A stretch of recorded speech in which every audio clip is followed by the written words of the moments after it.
Myoibagi Sadong Shaba STSS kouba leina Japan da sandorkle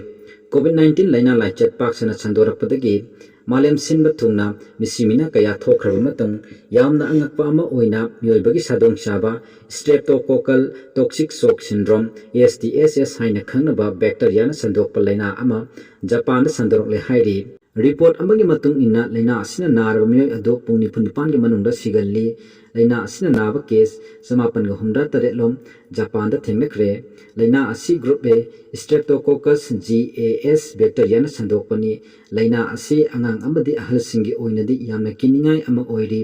karigumba leina asina mioy amada narbati ahanbada masada pongkhalakani amadi khaunawda hakat chabaka loinena lok thungbagi mawngda tawrakani hairi masida natana leina asina narba mioy amada chikpa naba laihau hoba low BP hakchangi tissue sing tapna tapna sijalakpa shor honbada warakpa organ failure oibana chingba haiba layong sing asi mayok narakani masina maram oirega leina asina narba mioy adu pungni funipan ge manungda siganba haibadu oi hojik fawba ge oina leina asi malenge leibak mangaronda sandokre leibak sing adudi Britain, France, Ireland, Netherlands, amadi Sweden na chingbani leina asina ahanbada piklib angang singda oina attack tawi hairi Japan gi oina leina asina maram oiraga sahi amada mioi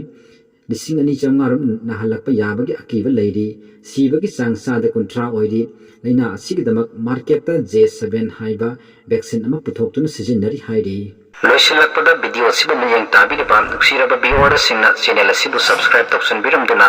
hena mapung phaba channel ama ohenbada support tabiyo haijari